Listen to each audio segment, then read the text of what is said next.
Marvel has been ruining Spider-Man's life with a smile on their face. And the latest nail in the coffin is when they decided to have Mary Jane get Jackpot-like powers now, and she's with this Paul guy that nobody likes. And so, look, we'll get into this before it gets even worse. I mean, Jackpot #1 is out. Mary Jane is now a superhero named Jackpot. And we knew it was going to be bad, but oh God, was it worse, boy. It's written by Celeste Bronfman. Now, if you haven't heard that name before, it's perfectly fine, because apparently Celeste Bronfman writes My Little Pony. Yeah.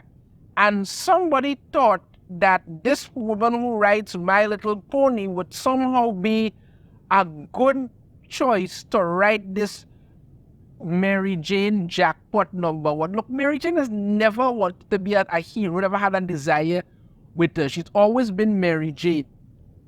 But when you read this, it's like you could clearly tell this Celeste Bronfman has no idea who Mary Jane is and is trying to tell a story while trying to act clever, and it comes off absolutely horrendous. I'm telling you, boy, Marvel could take this and shove it with his sun do shine. Honestly to God. Let's get into this travesty that is Jackpot #1. But even before I get to that, I have a question I have to ask, and I'm hoping somebody in the comments, I really need somebody in the comments to answer this question for me. When did Electro get breasts? No, seriously, I mean, I fully admit I have not been reading Marvel comics. I've been reading Marvel comics for a few years now. Well, because I see the shit that's going on, so I've cut it off. But when did Electro get breasts? Is this like some kind of, did Electro undergo some kind of sex change surgery or something? Is this another gender swap? Or is another Electro? What? I don't know. I don't understand when Electro got boobs. That don't make any kind of sense to me. It really don't, because the issue starts off with Jackpot and this Electro with boobs fighting. I'm not sure why. And then it goes back to earlier in the day. And apparently, Mary Jane and Paul are going to this grief counselor because their imaginary children that they literally picked up on the side of the freaking road disappeared. And apparently that's very tragic and heartbreaking for them. So they go into this grief counselor, and you see no grief. Really, like literally no grief. They are just perfectly fine. Mary Jane is cracking jokes, and because apparently they were supposed to write in some journal, and Paul, like the good little pain in the ass that he is, he wrote in his journal, but Mary Jane didn't, and Mary Jane is all brown nose, and then she's all she was going to do it, but she didn't want to do that, and then the therapist is like, that's perfectly fine. It's okay not to do what I told you to do because you're a woman, so you clearly know exactly what you're doing, and then and that somehow shows immense progress. And then Paul is like brown nose. I'm telling you, they're supposed to be in grief, but they're just perfectly fine, really perfectly fine. And then to make it even worse, the counseling center is right next to a bar. So apparently, if one don't help you, the other one will. I'm guessing, and they literally go into the bar to get a drink, and Mary Jane is like the bartender's special concoction. He's an artist. So this is telling me that, Mary Jane does a lot of day drinking for some reason. I mean, I'm guessing she doesn't have anything else to do. I don't know what going on in her life. She was an actress at one point. I don't know what the hell she's doing now. I think she was trying to push the X-Men and them and their drug dealing stuff at one point, but I think that's dried up. So I don't know. I'm guessing she just does a lot of day drinking now, since she seems to know that Paul can't handle his liquor, but she seems ready and willing to just dong a couple more whole day and be done. And then while they're inside, I mean, it literally was like this. They go inside, get the drinks, have one drink, and then all hell breaks loose outside. And when they go outside, it's like freaking World War II out there. I mean, you would know out there. Nothing set this up. And apparently, there's this big fight between AIM and some other people, and they're going to the battle and them shooting it out right in the middle of the street. And then and Mary Jane wants to save some family, and Paul has an idea for a distraction. And what is Paul's distraction? He turns on some speakers at an electronic store with some explosions, and apparently that distracts them enough that they all start to run away, which makes no sense. People were just shooting at each other. Why would some explosions that they themselves were causing suddenly freak them out? This is the kind of nonsense that you're getting, and once that happens, Mary Jane is all ready and willing to jump in there as Jackpot. And here's the thing about it. Here's the thing about these whole Jackpot powers. It was supposedly supposed to be that every time she used the Jackpot abilities with these different symbols that come up, she would get random powers. So it wouldn't be, she wouldn't have any control over it. She might get the power to use ice, she might get the power to go really slow or go really fast or whatever. It's supposed to be random, but apparently they took that out of it, and Paul fixed it in a way now that she gets exactly the powers that she wants, which, let's tell you something. When Ben 10, and I mean when Ben 10 was still good, not what they did after, where we could clearly see they were just milking that for toy, right? And it became an absolute abomination that nobody even watched. I cut it out after a while. But when Ben 10 was good, when it started off, and he only had 10 aliens, and he would dial up an alien, and he wouldn't always get it. He would get something different. But the alien powers were still cool, and he would have to figure out a creative way to use these abilities to defeat his foe. It was something similar. So if it is Mary Jane had like a set powers, a set amount of powers that she could use, it would just be random.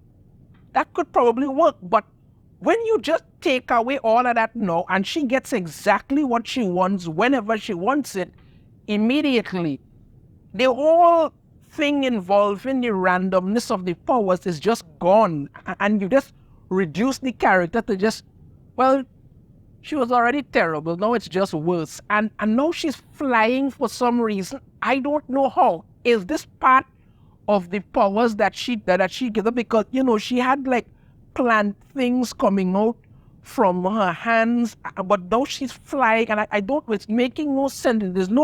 There's no actual cohesion to these powers. Like, she's flying all over the place, but is that part of the powers? Does when she activates another one cancel out the flying ability? What is it? We don't know. But, Paul is back there as a guy in the chair because, everybody needs a guy in the chair, and the fact that everybody wants Paul to just literally disappear off the face of the earth, that doesn't seem to matter at all. So she goes there, and Spider-Man is fighting Armadillo, right? And then, Mary Jane shows up, and Spider-Man is just perfectly okay to have her jump into this. I mean, like, Peter would never be like this. He would literally try to get her to leave because it's dangerous and he doesn't want her to die. You have no idea what the hell you're doing. You don't know how to use this powers. I mean, yes, they spend the whole time they try to make it. Last time I talked about how they tried to make and turn Mary Jane into flicking Rambo when she was stuck in that other dimension. But how does that prepare you for anything like this? Spider-Man has been doing it for decades. But no, he's just perfectly okay with having her jump in and join the fight, and she's creating vines because, like I said, she gets exactly what she wants now. There's no anything else to it. She wants it, she gets it. That's it. And when when you see that's happening, then she helps, she gets ice powers immediately because that's what she wants. Then she ends up meeting She-Hulk, who apparently has her green buns on display for all the world to see. Okay. Oh no, nothing I didn't there. Right? And she's all She-Hulk Jackpot. And she's, well, Jackpot, if you're ever in need of legal advice, I'd love to return the favor. You'll definitely need it if you keep hanging around that guy. Like, this is supposed to be funny. That's it. Like really, like they figure, like, this is supposed to be hilarious. This whole thing with this dialogue is somehow supposed to be, and the dialogue just keeps getting worse. It doesn't get any better. It just keeps getting worse and worse and worse as it goes along. And then all of a sudden they get attacked by Electro with booms. I still don't know what it is, or I don't know what's going on. Is that different Electro or what? I don't know. And she just tells them, you all go and do what you gotta do. I'll handle this. And Spider-Man is like, okay, no problem, be safe, and leaves.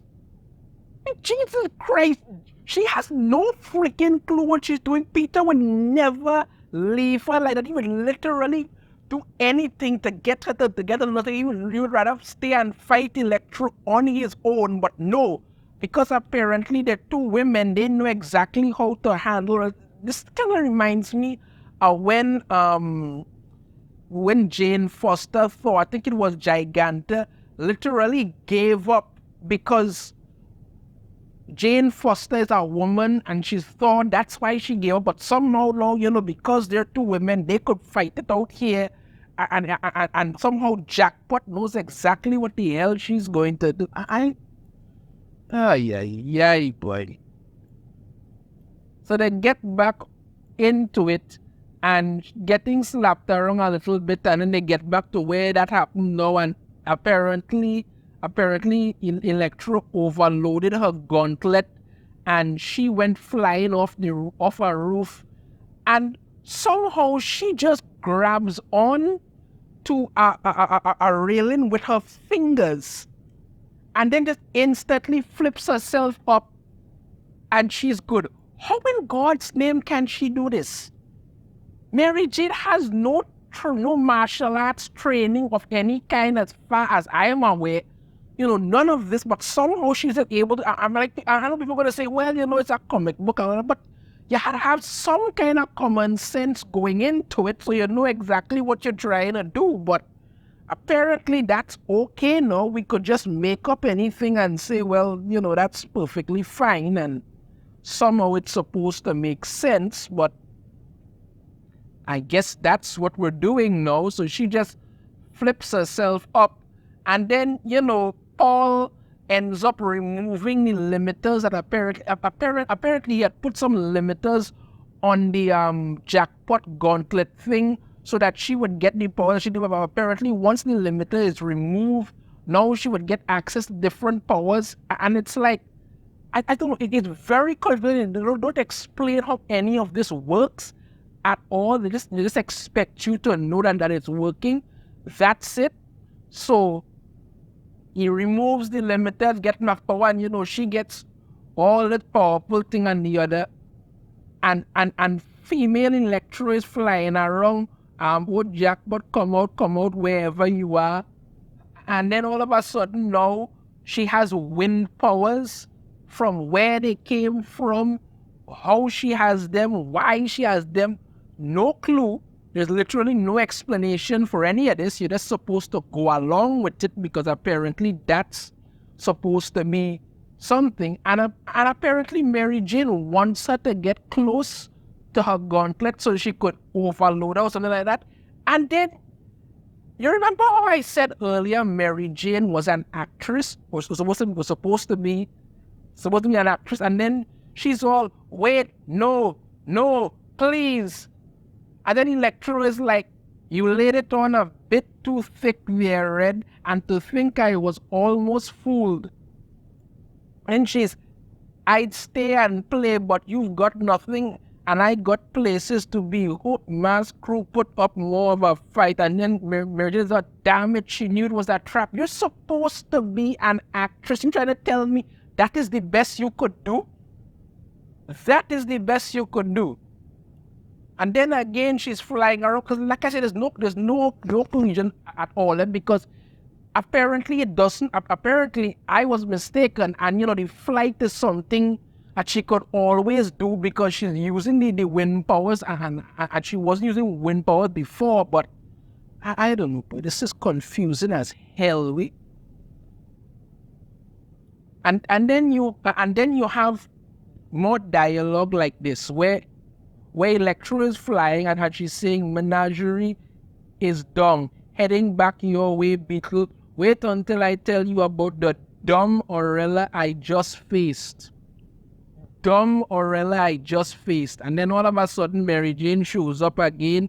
She has her wind powers, and she's tossing around female Electro all over the place, because, woman, she's amazing at everything. And then she decides, then Electro decides, you know what, I'm just going to destroy this bridge. And that's what she does. So Mary Jane flies over there, and she's using her wind power to hold up the bridge. I don't know, doesn't do these jackpot powers time out after a while? Something, I don't know, because she's just using it like it's perfectly okay and stuff. And then, Spider-Man and She-Hulk shows up, and Spider-Man webs the bridge back together. And that's it. And then all of a sudden, Spider-Man calls her MJ there, and then She-Hulk makes another stupid joke. That right there is a breach of the Secret Identity Act. You could sue him. I've got your card. And she goes, see, you are wrong, Spider-Man. Yeah, because, he's perfectly okay with her out there doing this. And then she's walking back, really pleased and talking. You see the bubble there. She's talking and saying, like I said before, our choices lead us exactly where we're meant to be. I've always wanted to be part of something bigger than myself, help those around me. Jackpot's given me the ability to save others, but the truth is, she's also saved me. Not by showing me who I can be, but by showing me who I already was. Bitch, the city is burning behind you. Turn this shit around. What the hell? You walking away like you just accomplished something. People are out in the street running for their lives, and it's just smoke behind you and everything, and you're just walking away. And this whole thing with, she somehow always wanted to be a superhero. Again, the writer has no idea who Mary Jane is. This is what keeps happening. Then all of a sudden, somebody calls for help, and she continues on, someone who has never in her life been powerless. It's been a long road getting here, and I'm just getting started. Mary Jane has never been powerless. Mary Jane was always Mary Jane. That's what made her incredible. But you see, I'm telling you, this Jackpot #1 is an absolute abomination. They just drag Mary Jane to the mud even more than they already have. I'm telling you, let's go and wrap this up by saying Marvel could take this Jackpot #1 and shove it up their ass, and that's the end of it. Because this is total garbage. Let me know your thoughts on this in the comments. If you have a different opinion, I'd love to hear it. Like the video, try to hit that thumbs up. Subscribe if you haven't already. Ring the notification bell to be notified every time I put a new video. And I shall see you all next time. Take care.